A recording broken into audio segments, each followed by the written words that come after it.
Assalamualaikum warahmatullahi wabarakatuh.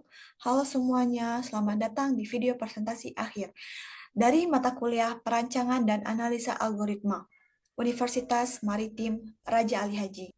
Di sini ada perkenalan anggota tim, yaitu saya sendiri dengan NIM 2401020067. Bertanggung jawab atas Dijkstra, yaitu tentang struktur graf dan algoritma Dijkstra dan beberapa fungsi tentang algoritma Dijkstra.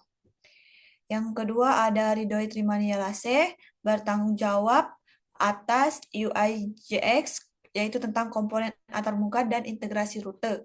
Selanjutnya ada Septia Dwi Ananta, bertanggung jawab atas Animation JS, logika pergerakan kendaraan. Selanjutnya ada video ini akan membahas 3 bagian utama, yaitu latar permasalahan, algoritma penemuan rute, per bagian tugas atau per bagian individu masing-masing akan menjelaskan apa yang mereka buat, dan yang terakhir ada analisa kompleksitas. Nah, di sini langsung saya masuk saja di latar permasalahan. Algoritma yang sudah terbukti matematis mampu menemukan jalur secara optimal pada graf berbobot tak negatif. Nah, di sini ada gambaran proyek kami, yang dimana untuk mendemonstrasikan solusi ini, kami membangun Smart City Code Merge, simulasi kota pintar 2 dimensi menggunakan JavaScript murni dan HTML Canvas API. Bukan hanya program JavaScript, tapi kami menggunakan program HTML sama CSS-nya juga. Seperti kalian tahu, HTML sama CSS itu sebagai pelengkapnya aja di JavaScript-nya. HTML itu sebagai kerangkanya, CSS-nya sebagai penghias, dan ini JavaScript-nya sebagai otak dari program tadi. Nah, di sini di program kami tidak memakai library game dari luar, semuanya ditulis sendiri, dan kami tidak memakai gambar untuk membuat maps-nya. Nah, di sini ada jaringan jalan, 121 persimpangan, rapi membentuk jaringan jalan kota. Bundaran di tengah dibangun dari 24 titik melingkar. 20 lokasi landmark, rumah sakit, kantor, polisi, sekolah, masjid, dan universitas, pasar, stasiun, dan lain-lain. Ini merupakan 20 lokasi landmark. Bukan hanya bisa pilih lokasi itu sendiri, kami juga bisa acak posisi sama acak maps. Di sini ada 8 kendaraan NPC yang bergerak otomatis di jalan. Di sini kami buat nama kendaraan NPC-nya sesuai nama anggota dan NIM. Kendaraan permainan warna hijau yang bergerak mengikuti jalur terpendek hasil Dijkstra. Minimap di pojok kanan bawah untuk navigasi keseluruhan peta. Nah, kalau garis biru ini menyala adalah rute terpendek yang ditemukan Dijkstra. Setiap kali kita memilih lokasi baru, algoritma menghitung ulang dari awal. Baiklah, kita masuk saja ke algoritma penemuan rute yang akan dibahas oleh saya sendiri. Oke, tadi kan saya sudah membahas latar belakang dari permasalahan proyek kami. Nah, sekarang giliran saya untuk yang pembagian per project di sini. Nah, di sini saya Syara Seti dengan NIM 2401020067. Saya ke bagian yang paling jantungnya project ini, yaitu file Dijkstra. Nah, karena saya bilang ini kenapa saya bilang ini jantungnya? Karena 4 file teman saya lainnya, yaitu tentang UX JS, Animation JS, Interaction JS, sama Render JS itu semua manggil fungsi yang ada di file ini. Kalau file ini error, satu baris saja atau satu kalimat aja berakibatkan fatal karena satu kota nggak bisa cari jalan. Oke, nah saya akan membahas isi Dijkstra. JavaScript ini per blok kode dari atas sampai ke bawah. Di saya, di pembagian tugas saya itu ada 6 bagian yang saya kerjakan. Yang pertama itu ada struktur graph, yang kedua ada fungsi helper buat nambah node sama edge, yang ketiga ada fungsi random kecil, yang keempat ada fungsi belt graph, yang mengambang, eh maaf, fungsi belt graph itu untuk membangun kotanya. Ada close note buat nyari kode terdekat, dan yang terakhir paling penting yaitu fungsi Dijakstra itu sendiri. Nah, yuk kita mulai dari yang paling atas. Nah, ini merupakan gambaran keseluruhan kota yang akan kita bahas nanti. Maksudnya nanti di peta ini kita bahas fungsi per kode, dari misalnya fungsi jalan ini tuh ada kodenya. Nah, nanti kita bahas satu per satu. Nah, di sini di 3 variabel ini eh, merupakan alur pertama atau pembahasan program saya pertama, yang dimana ini pembagian saya mendapat tentang grab, yaitu tentang let nose, let at g, dan at least, dimana ray ini, nah, di mana dipersingkat aja ya, ray ini merupakan vertex, yaitu yang di dalamnya ada ID, exe, dan type. Sedangkan let at guess ini merupakan merupakan array at G yang dimana di dalamnya ada A, B, dan no render. Ini merupakan untuk render. Ya, dimana tadi sudah saya bilang no render ini penjelasan oleh kawan saya. Nah, setelah itu ada let at least yang dimana ID tuan itu merupakan Dijkstra. Nah, ini merupakan algoritma kita, yaitu algoritma Dijkstra. Nah, yang dimana di 3 kode program ini, fungsinya di Maps itu adalah, tadi kan ada nodes. Nodes merupakan titik hijau. Titik hijau yang dimana titik hijau ini sebagai penentu akhir dari eh, perginya, misalnya penentu akhir dari si lokasi, misalnya lokasi awal ke lokasi akhir. Nah, lokasi akhir itu merupakan titik hijaunya. Yang kedua itu ada edges, yang dimana di edges ini merupakan garis jalan. Ini misalnya garis jalan, atau ini bisa disebut dengan garis jalan juga. Ini disebut dengan garis jalan juga. Yang terakhir ada at least. At least itu koneksi setiap node. Berarti dia terkoneksi di mana setiap node itu dia merupakan ejeksi list. Di bagian add node ini, di bagian function add node ini merupakan di bagian baris pertama lah ya, biar tak terlalu berbelit-belit. Bagian fungsi pertama ini adalah fungsi add node. Tugasnya untuk menambah titik atau lokasi baru ke dalam graph. Nah, eh, parameter parameter x dan y ini digunakan untuk menentukan posisi titik pada peta, sedangkan type digunakan untuk menandai jenis titik, misalnya jalan atau landmark. Nah, selanjutnya, baris selanjutnya itu ada cons ID atau nodes dari leg.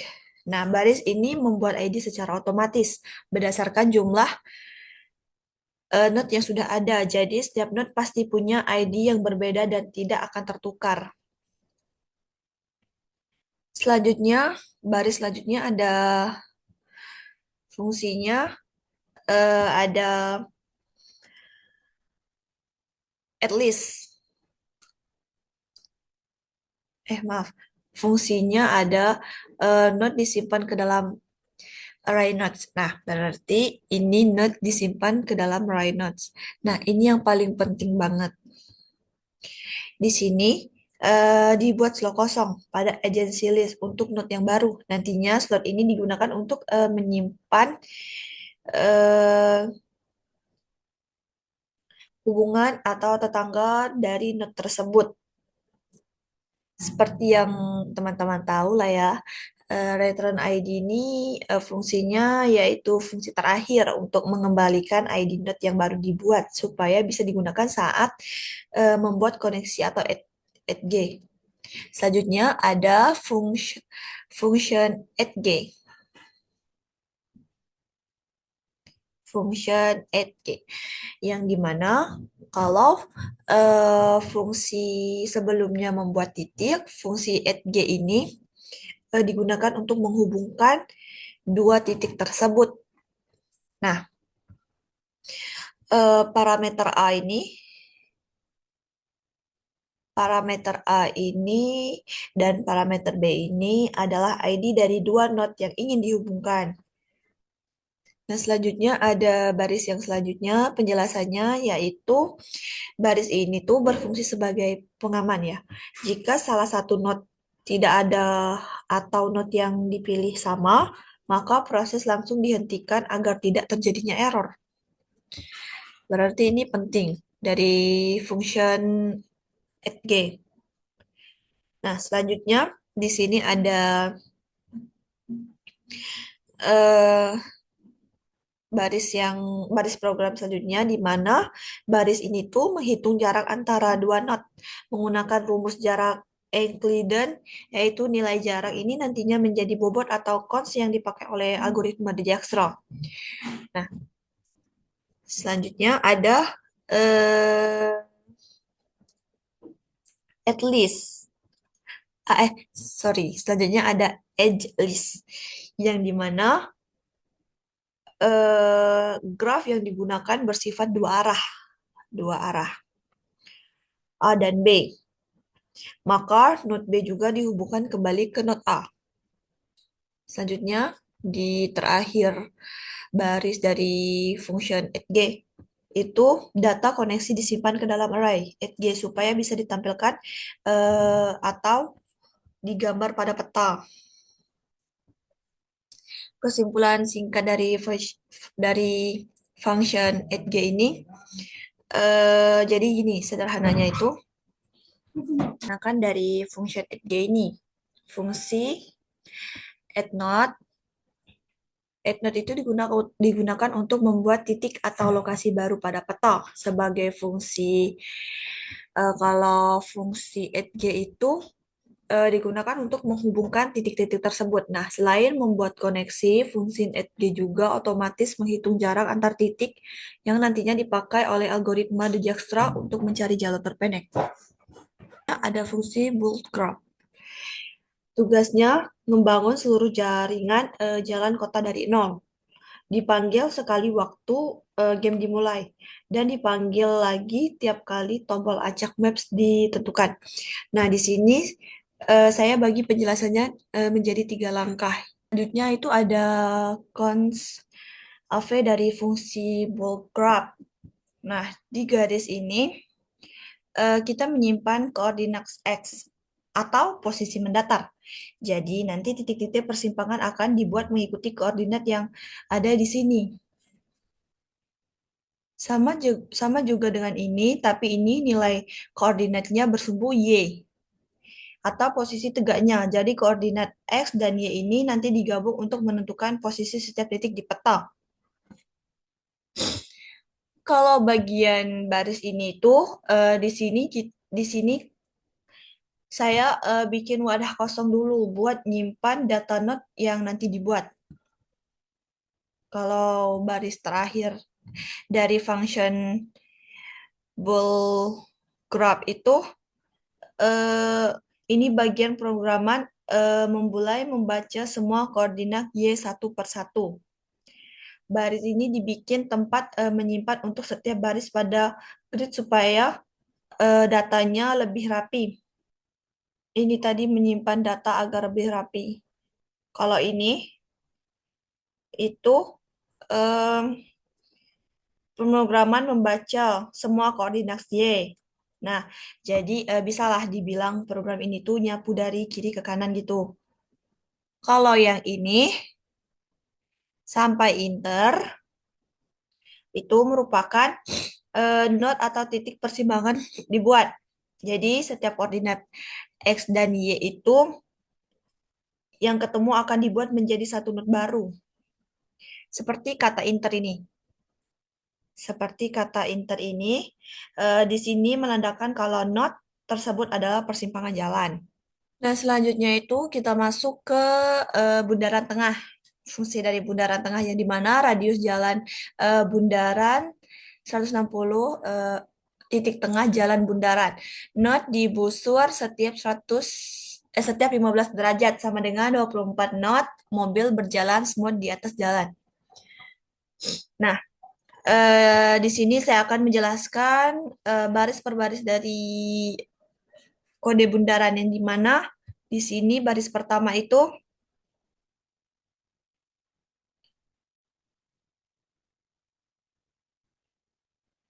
eh, kita menentukan posisi pusat bundaran, ukuran radius bundaran, dan jumlah titik yang akan dibuat di bundaran. Dalam kasus ini ada 24 titik. Ada 24 titik, dan di sini merupakan baris yang menyimpan tempat untuk menyimpan semua not yang ada di bundaran. Berarti di sini untuk menyimpan semua not yang ada di bundaran. Nah, kalau yang ini itu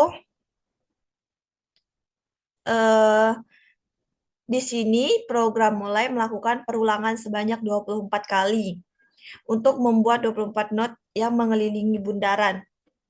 Setelah itu di sini di baris selanjutnya ada baris ini menghitung sudut posisi setiap not agar tersebar merata membentuk lingkaran. Kalau yang ini, kalau yang ini tuh penjelasan dari kodenya. Program ini program ini tuh mulai membuat not baru dan langsung menyimpan ke daftar not bundaran. Sedangkan yang ini, sedangkan yang ini bagian ini menghitung posisi X dari not berdasarkan pusat bundaran dan radiusnya. Kalau yang kalau yang ini sebagai label ya, label LBT digunakan untuk menandai bahwa not ini merupakan bagian dari bundaran. Nah, untuk menghitung not bundaran, untuk menghitung not bundaran, eh, fungsi inilah yang dipakai, yaitu setelah semua not dibuat, not-not tersebut dihubungkan satu sama lain sehingga membentuk lingkaran atau cincin bundaran yang tertutup. Yang bagian ini ada fungsinya masing-masing.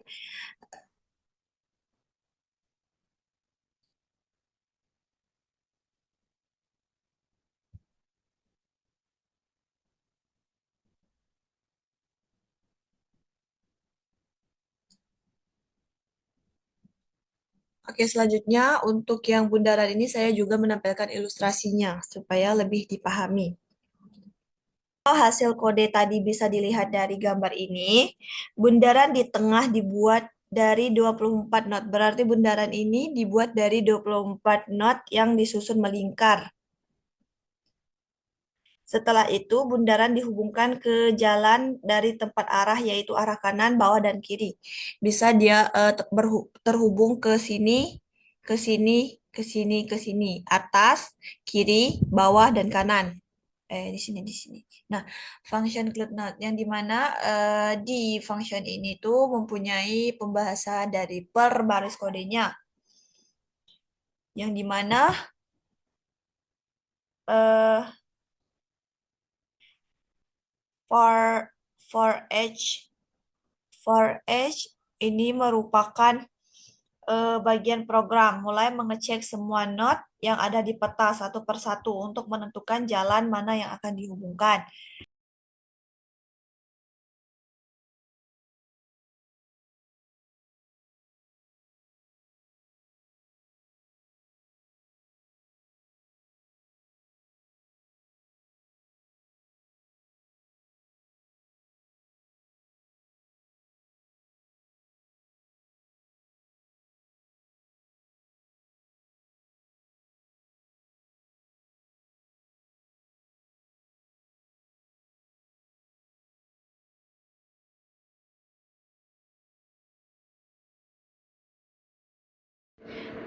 Nah, di sini tuh merupakan bagian penting dalam eh, program kami atau proyek kami yang dimana di sini kan kami menggunakan algoritma Dijkstra ya. Nah, di sini saya akan menjelaskan fungsi yang ada di sini. Yang pertama itu ada untuk menentukan titik awal dan tujuan, ada menginisialisasi semua jarak Nah, menjadi ini tak ada terhingga, memilih kode dengan simulasi jarak dari proyek kami terkecil, untuk menginput mencari jarak algoritma tetangga Dijkstra, jika yaitu ditemukan jalur jalur yang lebih terpendeknya. pendek, menyimpan Ini not sebelumnya atau saya disebut dengan priv. Setelah simulasikan tujuan ditemukan, menyusun dari rumah kembali rute dari sakit tujuan sumber titik awal ke bandara. dan menghasilkan jalur tercepat yaitu Nah, di sini PATH. saya simulasi Cost itu dari disebut dengan total stasiun titik biaya atau awal dan jarak. universitas titik akhir. Visit stat Ikuti itu disebut dengan jalur urutan not yang dengan dikunjungi. menghitung Nah, jarak ini terpendek, adalah yaitu inti menggunakan algoritma Dijkstra algoritma yang digunakan Dijkstra. pada Berarti simulasi ini merupakan kendaraan di jalur terpendek proyek yang telah PAA dihitung saya. antara semua jalur untuk menuju ke universitas. Nah, di sini di tahap awal, not sumber dari titik awal itu diberi jarak 0. Sedangkan not-not lainnya itu masih dianggap belum diketahui jaraknya atau tak terhingga. Nah, ketika saya mengklik next, itu algoritma mulai dari not, sumber, atau SRC. Dari titik ini, sistem mengecek semua tetangga yang terhubung langsung. Lanjut ke next kedua. Setelah itu, algoritma memilih not yang memiliki jarak paling kecil untuk diproses terlebih dahulu. Jadi pencariannya selalu dimulai dari jalur yang paling terdekat. Dengan relaksi tetangga 2 dan Dix 480. Saya langsung ke next ketiga. Nah, kemungkinan jarak ke node-node berikutnya dihitung dan diperbarui jika ditemukan jalur yang pendek. Berarti setelah net ke 201 dia langsung ke 3 karena relaksasi tetangganya 4 yaitu Dix-nya 480 juga. Ini proses terulang eh, setiap not yang sudah diproses akan ditandai agar tidak dihitung lagi. Nah, ditandai itu dengan di sini kan belum ada garis biru, berarti belum berulang atau belum diproses. Nah, kalau yang ini itu sudah ditandai dengan bulatan biru, berarti ini sudah diproses dan bisa kita lihat berarti tidak bisa kita lakukan perulangan lagi. Karena di sini sudah ditandai sebagai eh, proses yang sudah dihitung. Nah, selanjutnya next. Algoritma kembali memilih node dengan jarak terkecil yang belum diproses, lalu mengecek semua jalur yang terhubung dengan jaraknya. Ya kan tadi sudah mengecek semua jalur yang terhubung dengan jaraknya. Berarti algoritma ini memilih algoritma yang keempat dianggap ini lebih kecil daripada yang eh, satu maupun tiga maupun nah. Nah, saat mendekati tujuan, empat ini kan mau mendekati tujuan ya. Sistem membandingkan beberapa kemungkinan jalur dan memilih yang total jaraknya paling kecil. Jadi eh, jadi pada tahap ini tujuan atau DST sudah ditemukan karena tujuan sudah ditemukan, algoritma langsung berhenti atau early. Termention jalur yang terpilih adalah SR SRC1, RSC2, dan DST karena dia memilih jalur terpendek dan lebih efisien daripada jalur yang 3 dan 4. Nah, jalur yang dipilih itu dihitung total dengan jarak 720. Jalur inilah yang menjadi rute terpendek. Nah, jadi kesimpulan dari langkah-langkah perhitungan algoritma ini, eh, dilihat bahwa Dijkstra tidak mencoba semua jalur sampai habis. Algoritma selalu memilih node dengan jarak paling kecil terlebih dahulu sehingga pencarian jalur terpendek menjadi lebih efisien. Misalnya ada yang nanya ya, kenapa hasilnya bisa 720? Nah, di sini kenapa hasilnya bisa 720? Karena setiap sisi memiliki bobot 240. 240 yang terpilih melewati tiga sisi. Jadi totalnya 240 40 sama dengan 720. Jadi pembagian tugas saya itu dari mulai pembuatan titik, persimpangan, pembuatan jalan, penambahan bundaran, sampai proses pencarian rute. Semuanya berjalan sesuai yang dirancang. Algoritma Dejakstra berhasil menghitung dan menampilkan jalur terpendek dari lokasi awal ke lokasi tujuan secara otomatis. Mungkin itu saja dapat saya jelaskan dari kode program atas pembagian tugas dari masing-masing anggota. Mungkin bisa dilanjutkan dengan anggota selanjutnya. Di sini ada beberapa zona, elemen, dan function atau fungsi di mana status bar seperti speed, cost, node, zoom, dan status. Untuk bagian kirinya ada panel, navigasi, dan kontrol algoritma. Untuk kanan atasnya ada daftar kendaraan NPC. Untuk kanan tengah ada tombol kontrol kamera. Dan untuk bagian kanan bawah ada minimap. Dan bagian bawah ada status rute dan panduan kontrol. Semua zona ini menggunakan position preset di CSS, artinya mereka tetap di tempat meskipun kamera peta digeser kemana saja. Hanya kanvas peta di tengah bergerak. Ada beberapa kode yaitu top bar yang di mana di dalamnya di sini ada div, beberapa div. Nah, top bar ini memuat logo aplikasi di kiri dan 5 chip status yang nilainya berubah secara real-time setiap frame. Setiap chip menggunakan kelas tstat dengan ID unik, misalnya TVSPD untuk kecepatan kendaraan, TVCost untuk biaya rute, dan TVZM untuk level zoom kamera. Nilai-nilai ini diperbaharui setiap frame oleh fungsi update UI di UI.js. Di CSS, chip status sengaja diberi warna latar merah transparan dengan tujuan visual cue agar pengguna langsung tahu ini bukan data biasa melainkan indikator kondisi sistem. Kita bisa lihat di sini panel kiri yaitu pusat interaksi pengguna. Strukturnya terdiri dari 4 chart yang ditumpu vertikal menggunakan flex direction column.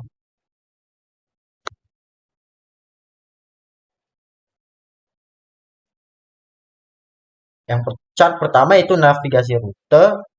Chart pertama menampilkan nama lokasi start dan tujuan. Yang dipilih ada 2 route. Bulatan kecil berwarna kuning untuk start dan merah untuk tujuan.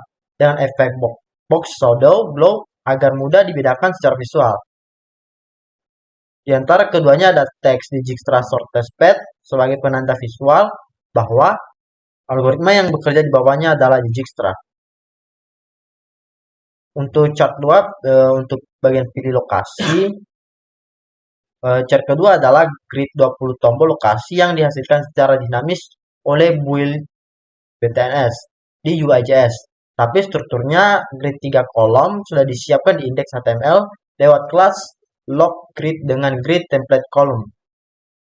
Di sini ada kostum scrollbar yang sangat tipis yaitu dengan width 3px dengan warna biru transparan agar grid bisa scroll jika lokasi banyak tanpa mengganggu tampilan keseluruhan.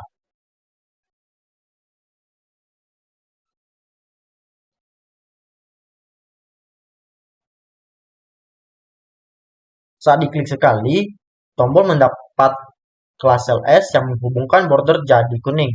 Saat diklik 2 kali, tombol mendapat kelas LD dengan border merah. 2 state visual ini langsung memberitahu pengguna lokasi mana yang jadi start dan mana yang jadi tujuan tanpa perlu teks tambahan.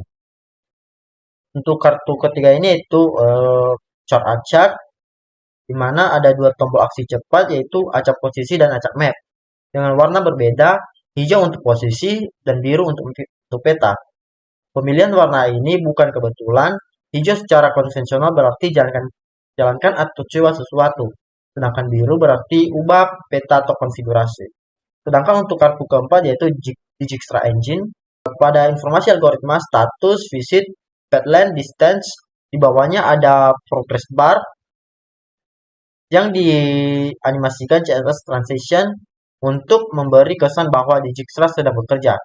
Baik, selanjutnya itu kita lihat bagaimana tampilan ini dibangun di style CSS.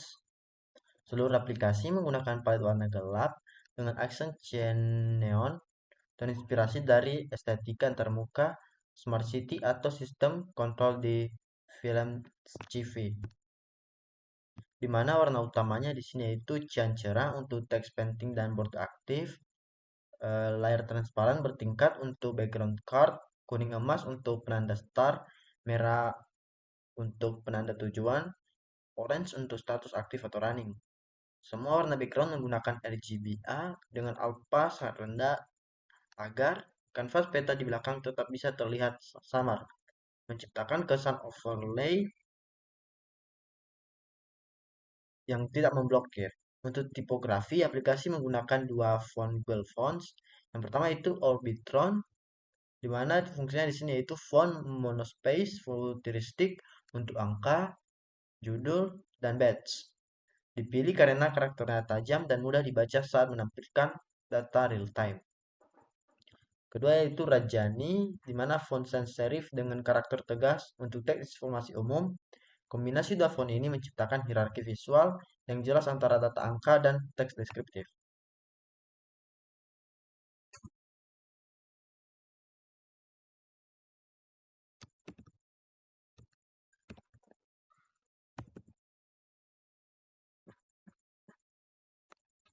Nah, pertama, ada beberapa animasi CSS yang membuat UI ini terasa hidup.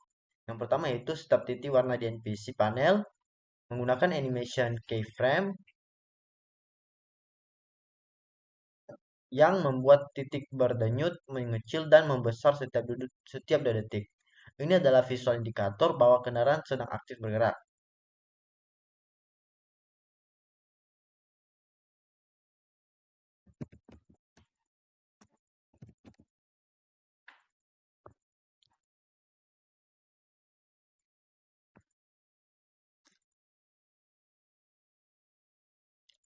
Kedua, semua tombol di panel kontrol kanan menggunakan transition all 18S. Saat di hover, tombol memperbesar sedikit dengan transform scale 1,07 dan warnanya berubah lebih terang. Ini memberikan feedback visual. Pas ditekan muncul overlay gelap dengan efek backdrop filter yang menggugurkan kanvas di belakangnya. Ini adalah pola desain yang umum di game dan aplikasi modern untuk memberi kesan bahwa sistem benar-benar dijeda, bukan sekadar berhenti. Di overlay ini ada tombol rhythm dan float baru dengan warna berbeda agar pengguna tidak salah klik. Untuk responsif tampilan, aplikasi ini menggunakan strategi fixer layout. Semua elemen UI menggunakan position fixed dengan koordinat yang ditentukan manual. Kanvas utama otomatis memenuhi seluruh layar karena di edges ada kode yang mengatur lebar dan tingginya, mengikuti Windows dan sebagainya. Setiap layer UI diatur indeks Z bertingkat, kanvas di bawah, dan kontrol di tengah, serta pause overlay di paling atas agar tidak ada elemen yang tertutup oleh elemen lain secara tidak sengaja. Panel kiri berwidth fix 240px, NPC panel fix 215px. Lebarnya dipilih agar cukup menampilkan teks tanpa terlalu banyak memakan area kanvas. Untuk fungsi-fungsi di file UIJS ini meliputi build btns yang memiliki kompleksitas 0 L, di mana L adalah jumlah landmark, di mana landmarknya tadi itu sebanyak 20 untuk membuat 20 tombol DOM konstan. Selanjutnya itu function setRoute yang kompleksitasnya sama dengan Dijkstra, yaitu 0 buka kurung V kuadrat, karena dia memanggil Dijkstra di dalamnya. Semua operasi DOM update setelah itu adalah 0 kurung 1. Nah, untuk update UI adalah 0 kurung pathLength untuk mengupdate chip-chip node yang dilewati, karena pathLength mewakili V, di mana V ini yaitu 0 kurung V. Baik, bagian saya yaitu file UI.js yang bertanggung jawab atas semua yang berhubungan dengan tampilan, panel, dan integritas hasil algoritma ke antar muka. Nah, file ini berisi 4 fungsi utama. Pertama yaitu ArrayLogs dan WillLogBTNS. ArrayLogs ini mendefinisikan 20 lokasi landmark kota, masing-masing punya ID, nama, icon, emoji, warna, dan koordinat. Kita bisa lihat di sini, misalnya ada rumah sakit, kantor polisi, sekolah, masjid, pasar, taman kota, dan lain sebagainya. Nah, untuk will untuk function WillLogBTNS ini berfungsi untuk membuat tombol-tombol lokasi yang tampil di panel kiri secara dinamis dari array logs yang tadi. Logikanya bisa kita simpulkan seperti ini, yaitu logikanya klik menggunakan double click detection. Jika kita klik satu kali, maka pilih sebagai start yang ditandai dengan bendera kuning. Sedangkan jika kita klik 2 kali, kita pilih sebagai tujuannya yang ditandai dengan bendera merah. Nah, setelah keduanya dipilih, langsung memanggil setRoute untuk menjalankan Dijkstra dan memperbarui tampilan.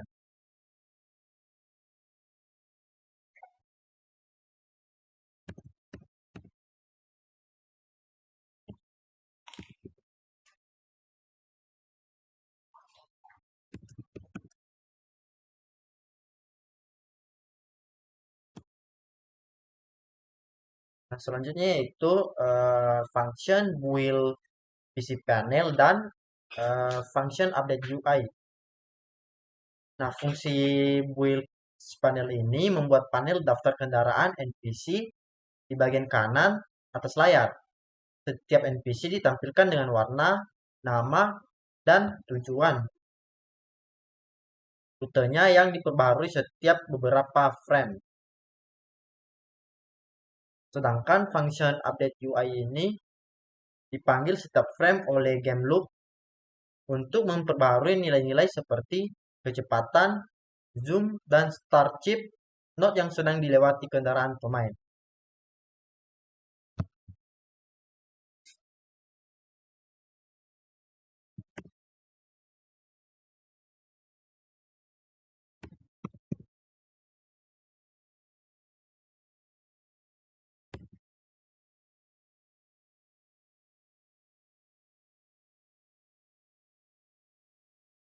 Nah, selanjutnya itu function setRouter yang digunakan untuk jembatan algoritma ketampilan.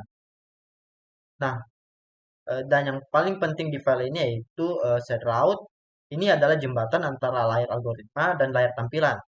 Di sini bisa kita lihat kodenya yaitu function setRoute dengan mempunyai parameter search ID, distribusi ID, search name, dan destination name. Dan juga mempunyai const yang berisi path, const, visited, yang dimana nilainya itu di Dijkstra. Karena kita menggunakan algoritma, maka di sini kita akan menambahkan algoritma di Dijkstra. Nah, fungsi ini memanggil di Dijkstra dan file dari Sahara, lalu hasilnya diteruskan ke semua komponen. Misalnya play car, path diisi jalur terpendek, kendaraan pemain akan bergerak mengikutinya. Semua panel UI diperbaharui meliputi codes, jumlah node visited, panjang path, nama rute, status algoritma. Nah, progres berdinamiskan menggunakan set interval. Ini membuktikan pentingnya pembagian file UI.js tidak perlu tahu cara kerja Dijkstra. Cukup panggil fungsinya dan pakai hasilnya.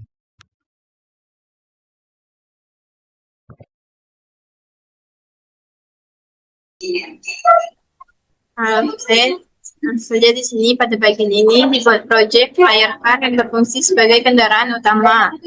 Di dalamnya terdapat properti seperti X dan Y. Nah, sudut kendaraan atau angle-nya jalur kendaraan itu path. Kemudian kecepatan Button itu speed serta trial untuk menyimpan jejak kendaraan saat bergerak. Nah, warna mobil itu ditentukan dengan color. Kemudian untuk fungsi putar along path, digunakan untuk menggerakkan kendaraan seperti jalur path yang sudah ditentukan. Nah, menggunakan algoritma pencarian rute, nah sistem akan mengambil not awal dan not tujuan, lalu menghitung jarak dengan rumus koordinat Dx, Dy, Y, dan seglen. Nah, posisi kendaraan akan terus diperbarui sehingga mobil terlihat bergerak secara animasi. Pada bagian perhitungan rotasi kendaraan, nah digunakan Maps Atan 2 DYDS untuk menentukan arah hadap kendaraan atau angel. Nah, fungsi ini membuat mobil otomatis berputar mengikuti arah jalan sehingga animasi terlihat realistis saat berpindah not.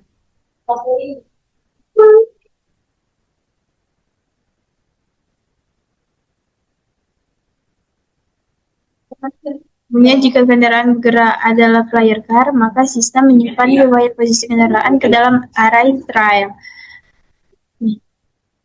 Nah, tujuannya untuk menampilkan efek jejak perjalanan mobil. Nah, jumlah jejak dibatasi maksimal 26 titik agar tidak membebani performa aplikasi. Nah, pada NPC car digunakan untuk membuat kendaraan otomatis. Nah, terdapat warna, nama, dan icon. Nah, agar setiap NPC memiliki identitas yang berbeda. Kemudian fungsi ini dan NPC bertugas membuat 8 NPC secara otomatis. Sistem menentukan not awal X dan tujuan D serta secara acak. Nah, kemudian menjalankan jejak setelah untuk menentukan jalur tercepat. Nah, setiap NPC juga memiliki kecepatan berbeda agar animasi tidak lebih natural. Nah, untuk fungsi update yang dijalankan terus-menerus untuk memperbarui animasi kendaraan. Nah, fungsi ini menggerakkan player dan NPC. Memperbarui posisi kamera, itu follow car. Kemudian menampilkan sesi perjalanan, itu arrival atau down, serta memperbarui informasi kecepatan pada zoom pada tampilan. Nah, jika fitur follow car aktif, nah kamera akan mengikuti posisi player car menggunakan interpolasi posisi. Ada cam X dan cam Y.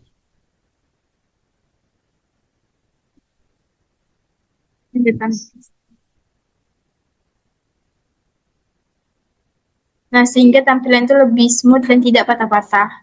Kemudian sistem memperbarui teks kecepatan TV SPD pada zoom TV zoom, nah serta progress note menggunakan N-chip. Dan jika player mencapai tujuan, sesuatu akan berubah menjadi arrival dan zone.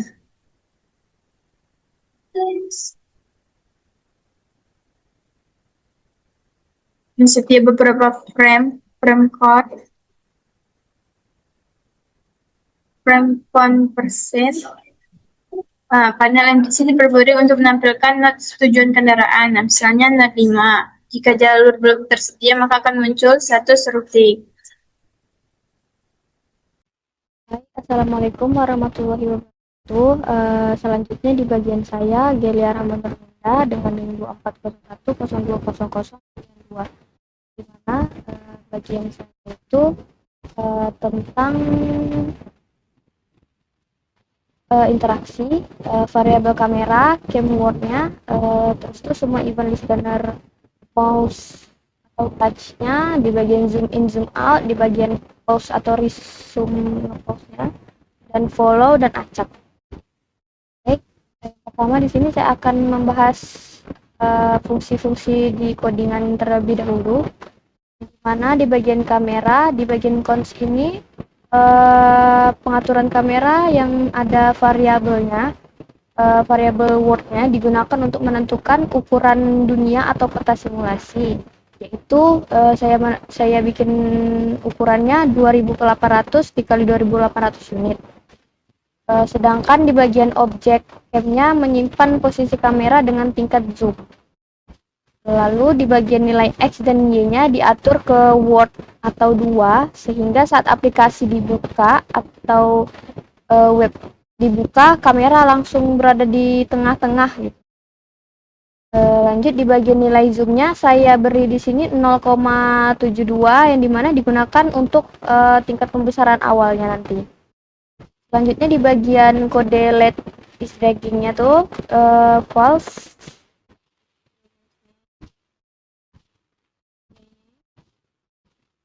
Yang dimana ini untuk variabel berikutnya digunakan untuk mendukung fitur drag-nya atau geser petanya. Dan yang dimana di bagian is dragging ini untuk mengecek apakah pengguna nanti sedang menggeser peta, dan di bagian drag startnya untuk menyimpan posisi awal mouse atau sentuhan, sedangkan yang di bagian cam startnya tuh untuk menyimpan posisi kamera sebelum proses drag dimulai. Selanjutnya di bagian kode selanjutnya ada LED follow card, LED sheet, LED pause, LED start, di mana di sini ada variabel follow card yang digunakan untuk menentukan nanti apakah kamera nanti mengikuti kendaraan secara otomatis atau tidak. Untuk di map sheet-nya untuk fungsinya untuk saat membuka peta acak nanti. Dan di bagian pause-nya itu untuk mengetahui apakah simulasinya sedang dihentikan sementara atau tidak. Sedangkan di bagian LED-nya untuk fungsinya itu untuk menyimpan status tombol favorit. Selanjutnya di kode bagian function W2S,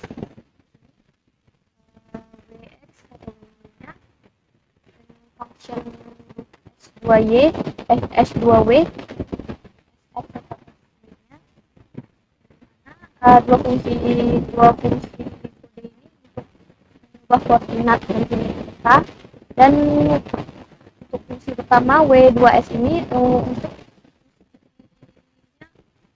mengubah koordinat dunia nanti menjadi koordinat layar. Sedangkan di kode kedua ini S2W ini untuk mengubah koordinat layar menjadi koordinat dunia. Dibalikkan saja.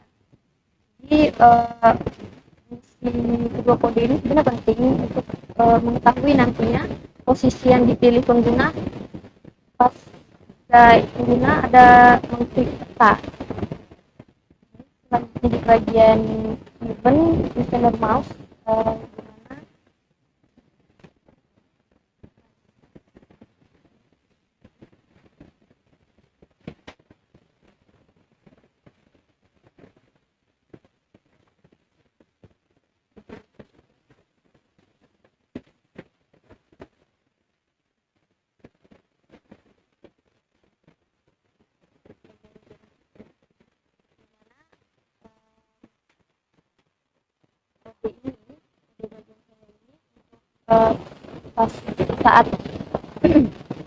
saat tombol mouse ditekan, sistem nanti menyimpan posisi awal mouse dan posisi kamera saat itu, dan data yang disimpan nanti akan digunakan untuk menghitung pergeseran peta.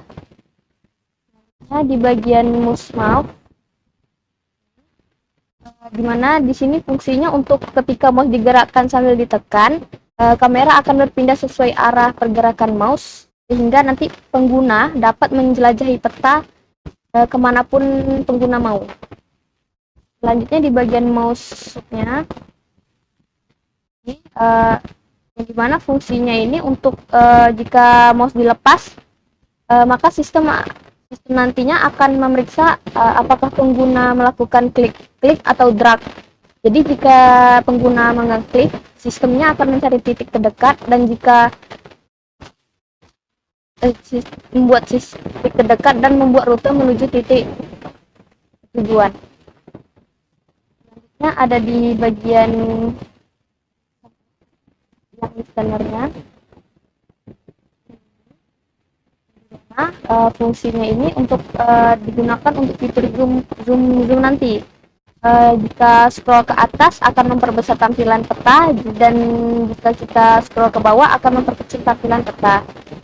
Jika zoomnya pun dibatasi sekitar ukuran 0,2 sehingga 5 kali agar tampilan tetap nyaman digunakan saat menampilkan web peta yang kami buat. Selanjutnya di bagian listening touchnya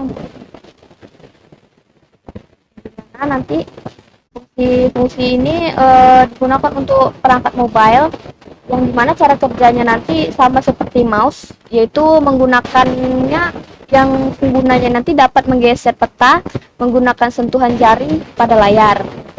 Selanjutnya ada bagian follow, bagian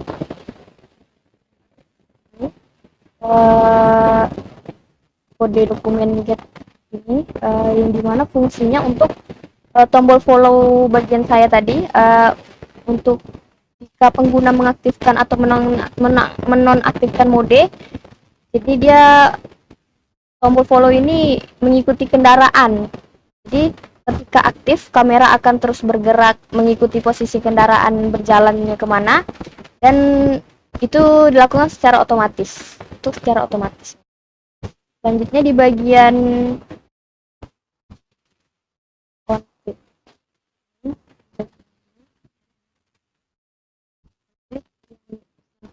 dan dokumen getnya, dimana nanti ini tombol untuk fungsi tombol acak posisinya, untuk memilih titik awal dan tujuan secara acak, dimana setelah itu nanti sistemnya langsung menghitung rute baru sehingga kendaraan dapat bergerak ke tujuan yang berbeda.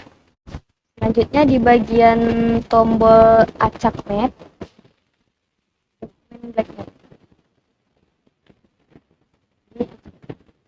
yang dimana nanti tombolnya akan digunakan untuk membuat ulang seluruh peta, di mana nanti sistem akan menghasilkan susunan jalan, lokasi, dan objek kota yang baru sehingga pengguna dapat mendapatkan peta yang berbeda setiap kali tombolnya ditekan. Selanjutnya di bagian pause dan zoom, ada di bagian ini, di mana tombolnya nanti digunakan untuk menghentikan sementara simulasi. Semua pergerakan dan proses update akan berhenti sementara. Baik, selanjutnya saya akan jelaskan di bagian lagi, yang dimana tadinya saya di bagian fitur zoom in dan zoom out. Di sini ada icon tambah, di mana untuk ngezoomnya, dan icon kurang untuk ngezoom. Dan di sini juga kita bisa ngedrag, kita tekan 2 kali. Kalau untuk dari laptop, kita bisa nekan untuk ngedrag posisi yang ingin kita lihat oleh pengguna. Selanjutnya, jika kendaraan mulai nge-start, kamera akan mengikuti kendaraan dari mulai sampai akhir.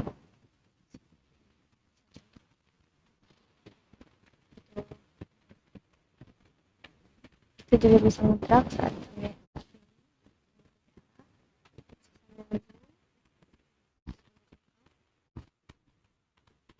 batas seperti kode yang saya jelaskan tadi, batas zoomnya sudah diberikan kode. Dan bagian acak posisi ada juga, kan tadi awal saya ada acak posisi di sini. Kita bisa mengacak posisi. Nah, kita mau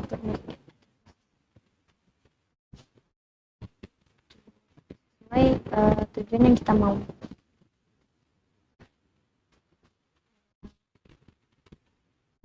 Setelah itu ada tombol tadi yang ini untuk mengikuti.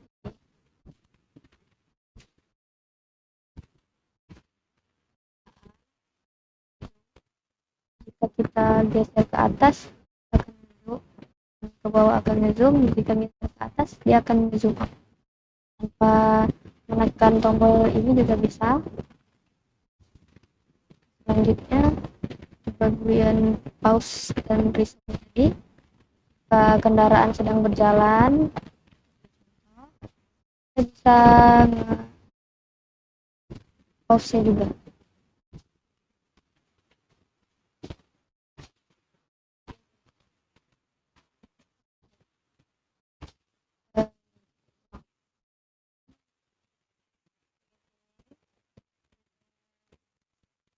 Pause kendaraan yang sedang berjalan tadi, kita ada tombol resume untuk melanjutkan penghentian tadi, dia akan berlanjut lagi.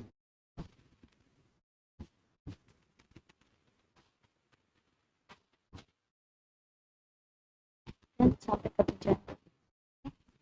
Sekian dari di bagian saya untuk project yang sudah kami buat. Jika ada salah kata, ini akan dilanjutkan oleh teman saya juga. Sekian dari saya. Warahmatullahi wabarakatuh. Terima kasih.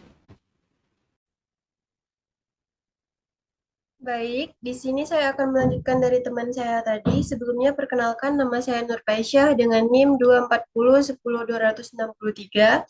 Oke, jadi di sini saya bertugas pada bagian render. Jadi di sini saya akan menunjukkan tampilan pertama dari hasil web kami. Nah, jadi ini adalah gambaran saat pertama kali web kami dibuka. Mohon maaf jika saya tidak membuka di webnya karena laptop saya kurang memadai saat membuka di web. Jadi saya akan menambahkan gambarannya saja. Oke, jadi kita masuk ke kodenya. Nah, yang bagian kode ini. Nah, jadi dari 5 fungsi ini itu dijalankan saat aplikasi pertama kali dibuka itu menggunakan wheel grab. Kemudian untuk membuat jaringan jalan itu untuk kemudian membuat jaringan jalan yaitu async log nodes. Kemudian untuk menghubungkan lokasi yang penting, maaf kebalik sepertinya. Async log node itu log node itu untuk menghubungkan lokasi penting ke node terdekat. Kemudian ada build city objects. Nah, itu untuk membuat gedung dan pohon.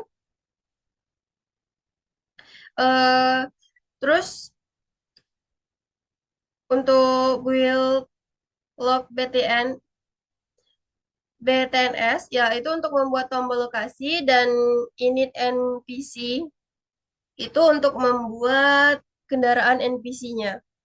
Nah, kemudian kita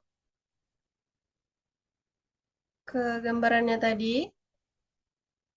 Nah, di sini kan ada jalan, terus ada gedung, dan ada bundaran. Nah, di sini kita menggunakan function radar.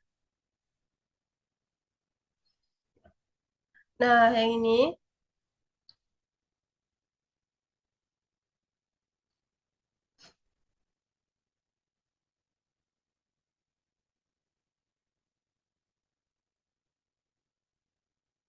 Yang ini function radarnya.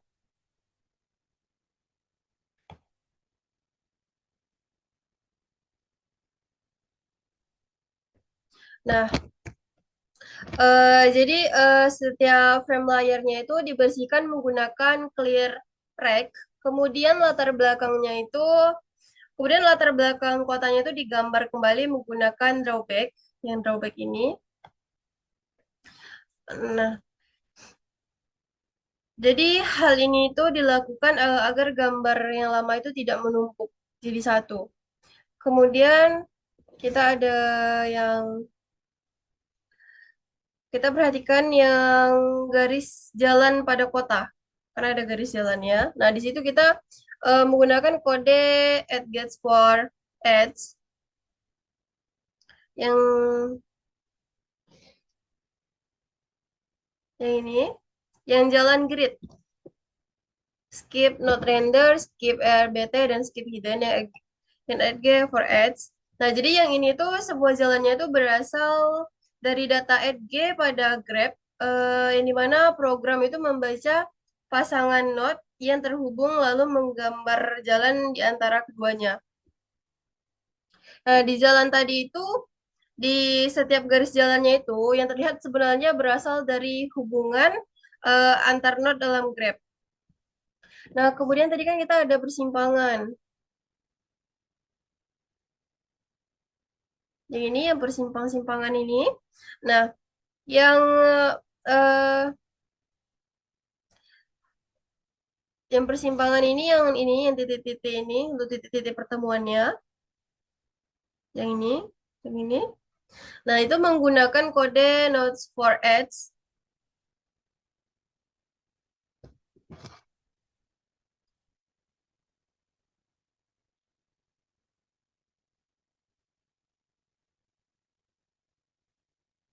Nah, jadi kita menggunakan kode nodes for edge yang dimana ini setiap node-nya itu bertipe interaction digambar sebagai persimpangan jalan. Kemudian kan tadi ada bundaran. Nah, yang bundaran. Nah, jadi dia itu menggunakan draw round. Nah, jadi dia itu menggunakan yang draw road about yang bagian ini 1400,160 yang itu menunjukkan fungsi ini itu menggambarkan bundaran pada titik target kota dengan radius 160 piksel. Nah, jadi bundaran digambar itu setelah kita jalankan dia bakalan kelihatan lebih rapi. Ya, kemudian ada gedung-gedung. Nah, di gedung-gedung di dalam blok-blok kota ini, nah itu menggunakan CTOps, yang menggunakan filter. Nah, jadi semua objek yang bertipe building dia akan digambar sebagai gedung. Nah, jadi dia itu sebelum digambar, sistem mengecek dulu apakah gedung itu terlalu dekat dengan bundaran. Jika iya, gedungnya itu tidak bakalan ditampilkan. Yang ini bisa jadi yang layer 4. Nah, jadi gedungnya itu bakal skip jika dia tuh dari atas garis atau zona bundarannya. Kemudian tadi ada pohon-pohon. Ini yang pohon-pohon. Nah, yang pohon-pohon ini dia itu digambar satu persatu berdasarkan koordinat yang sudah kita buat sebelumnya, yang sudah kelompok kami buat sebelumnya.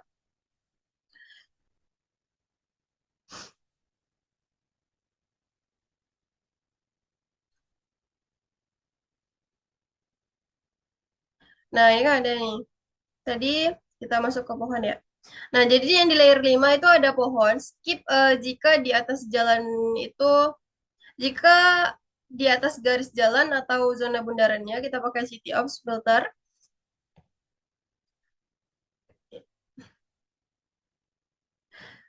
Nah, jadi ini tuh digunakan untuk program supaya memastikan pohon itu tidak tumbuh di tengah jalan aja. Kemudian kita ada desmotrasi zoom.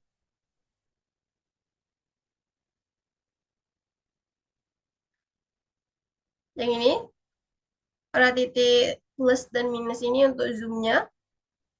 Nah, jadi di situ saat mouse-nya itu diputar, nilai zoomnya itu diperbesar atau diperkecil. Jadi sistem juga membatasi zoom minimal 0,2 dan maksimalnya tuh 5 agar tidak terlalu ekstrim juga ya. Kemudian ada desmotrasi drag peta.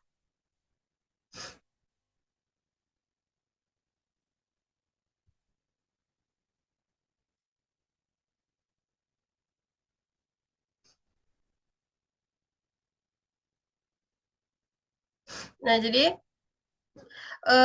untuk drag peta ini dia itu saat misalnya posisinya diubah, jadi posisi kamera dia itu juga bakalan ikut berubah sehingga nanti kita dapat menjelajahi seluruh kotanya.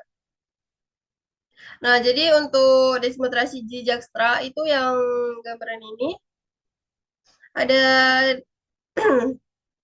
ada lokasi, kan ini ada lokasi rumah sakit, terus ada sekolah dan lain-lain. Nah, itu kita menggunakan kode short route ini pada pakai H not, P not, H titik NM dan PNM. Jadi ketika lokasi dipilih, fungsi set route itu dijalankan untuk mencari jalur terpendek sehingga em, jalur terpendek menggunakan algoritma dijaksanya. Jadi saat garis-garis biru yang ini muncul, nah itu dia menggunakan kode function loop update, terus ada renders dan request, maaf, dan renders, kemudian dia pakai request animation frame loop. Nah, jadi pada setiap frame, fungsi update itu mengubah posisi kendaraan sedikit demi sedikit, kemudian render menggambarkan ulang tampilannya. Kemudian kita lanjut ke draw car atau demonstrasi NPC-nya. Nah, jadi saat aplikasi dimulai, beberapa NPC itu dibuat secara otomatis. Jadi saat NPC-nya bergerak, masing-masing NPC-nya itu bakalan memiliki rute sendiri, sehingga simulasinya itu terlihat lebih realistis. Kemudian kita ada minimap yang ini. Lihat, yang ini pojok kanan bawah. Nah, jadi fungsi ini tuh kita pakai kode draw minimap, yang dimana fungsi ini tuh menggambarkan minimap yang menampilkan keseluruhan kota dan posisi kendaraan secara real time. Kemudian juga ada acak rute sebenarnya yang ini, acak rute atau acak maps. Jadi kita di situ menggunakan kode dokumen get element, yang dimana di situ sistemnya memilih titik awal dan tujuan secara acak, kemudian dia menjalankan Dijkstra kembali untuk menghasilkan rute yang baru.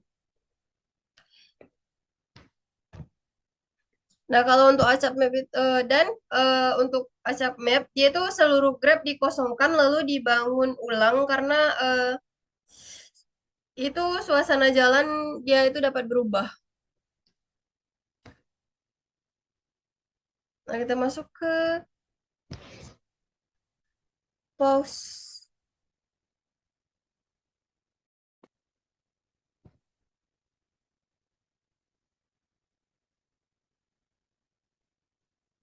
Ya, yang bagian ini. Dokumen get pause. Nah, dokumen get pause itu dia itu merupakan variabel post yang diubah menjadi true sehingga update kendaraan itu dihentikan untuk sementara. Jadi saat misalnya kan kita resume atau mau lanjut, nah jadi simulasinya itu bakalan dilanjut dari posisi terakhirnya.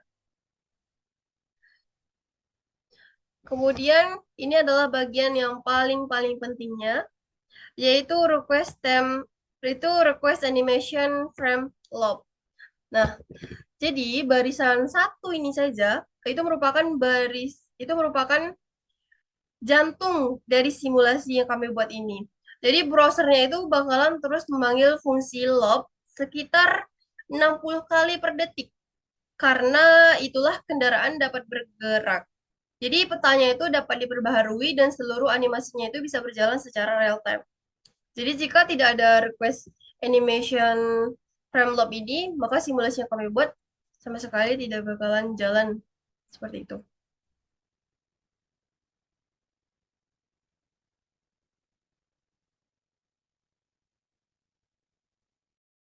Di di kehidupan sehari-hari, Sarin membutuhkan navigasi ya. Mau ke rumah sakit, ke kantor, ke universitas, kita butuh jalan mana yang paling pendek atau paling cepat. Nah, ini yang kami coba simulasikan di proyek ini. Permasalahannya adalah diberikan 2 titik dalam jaringan jalan kota. Bagaimana kita menemukan jalur terpendek di antara keduanya? Nah, ini bukan masalah yang bisa diselesaikan hanya dengan melihat peta secara visual.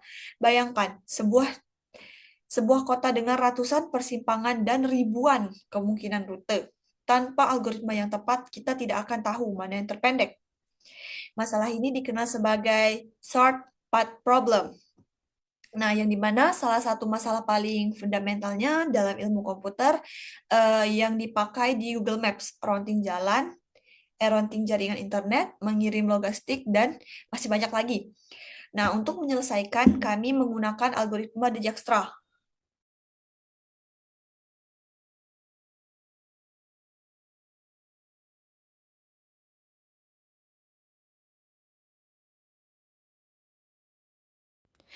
Nah, mungkin teman-teman bisa menyimak ya penjelasan dari awal sampai akhir serta sampai ke latar permasalahan. Nah, di sini adalah akhir dari proyek kami yang dimana tadi kan teman-teman saya sudah mendemonstrasikan hasil pembagian mereka masing-masing. Dan di sini saya sebagai MC ingin menutupi akhir dari dokumentasi ini. Dari demo ini. Jika ada kesalahan, saya mohon maaf. Saya akhiri dengan wabillahi taufiq wal hidayah. Wassalamualaikum warahmatullahi wabarakatuh.